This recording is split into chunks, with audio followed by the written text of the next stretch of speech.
Welcome to Glove Talk, a channel all about boxing news, as well as fight predictions. Today, we're going to be talking about the Canelo versus Yildirim fight, as well as what I think the rest of this year could look like for Canelo. So first, let's get to the stats with this Yildirim and Canelo fight. Okay, so stats-wise, real quick, going to go over this, and then I'll give you guys my fight prediction. Right off the bat, age-wise, Canelo's 30, Yildirim's 29. No real difference there.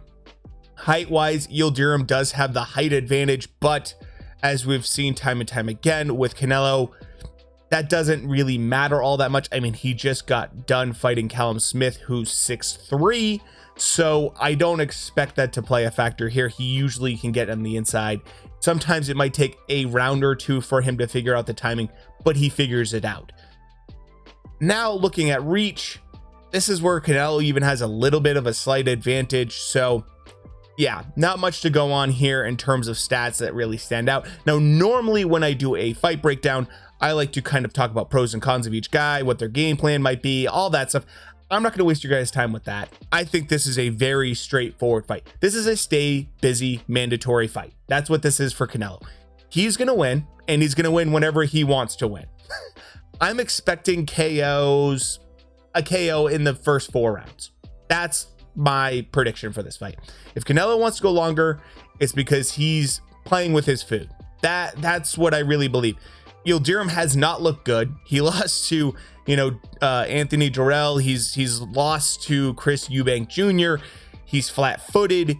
He's easy to counterpunch and easy to time.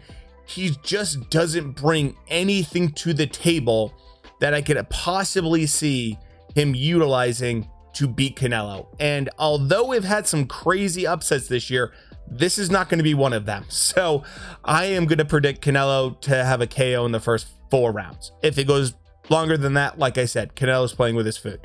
So what do I expect the rest of the year to look like? Because you know what? I want to give you guys a little more content than a 2-minute video. This is what I think the game plan is going to look like for Canelo for the rest of the year. I think Cinco de Mayo is going to be against Billy Joe Saunders. I think it's a fight that needs to happen. It has been on the docket to happen for a while now. I think there's some fans of Billy Joe Saunders that think that he has a chance against Canelo, and I would agree with them if this was at 160 and this was the Billy Joe that we saw against David Lemieux. We haven't seen that version of him since. We haven't seen that slick, amazing defense, just like able to move and just get around any kind of aggression that comes his way. We're not seeing that anymore. Martin Murray was landing big shots on him.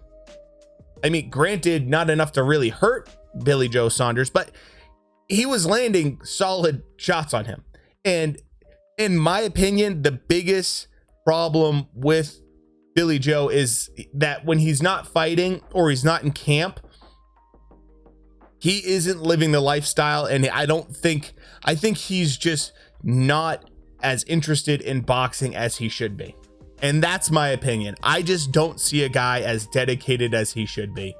And I think it shows in the ring. I have been very underwhelmed with his latest performances in general. I think Canelo walks him down and breaks him, and he'll get paid well. And to be honest, he isn't going to be a favorite anyways. He's going to be an underdog. Maybe he has something, maybe he has one more good fight in him and he really hits camp hard and everything like that, and maybe he does something special that night. I would not put my money on it. Sorry. That's just my opinion. I like Billy Joe. I think he's a hilarious guy, and I think he has shown some very amazing boxing skills here and there, but I haven't seen it lately. So looking past that fight, looking past Cinco de Mayo, what do I expect for the rest of the year? I am expecting a fight in September. I think this fight in September is more interesting to me than the Cinco de Mayo fight. If I had to bet who the opponent would be, I think it's Caleb Plant.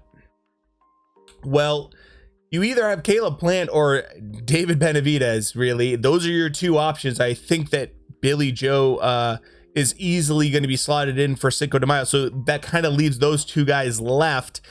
I don't see Canelo going back down to middleweight. I don't think he has any interest in it. I don't think he's going to go up to light heavy.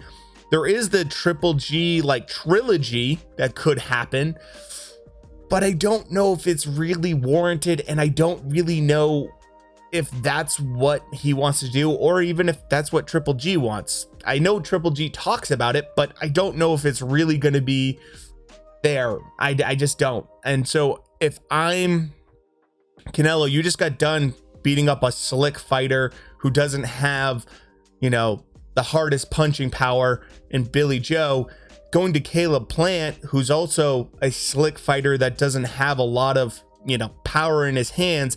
I think that's a kind of a nice transition. I would stay away from David Benavidez if I was him, just because he has the physical attributes, the size, the power.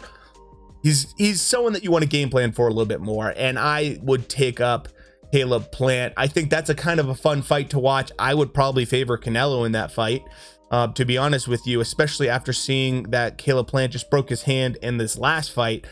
I wonder if that's going to be a reoccurring thing with him. That's my opinion. That's what I think is going to be going on this year. Let me know your thoughts, by the way, down in the comments below. If you enjoyed this video, make sure to hit the like button. If you enjoyed the channel, make sure to hit the subscribe button. And with that said, we'll talk to you later. Thanks.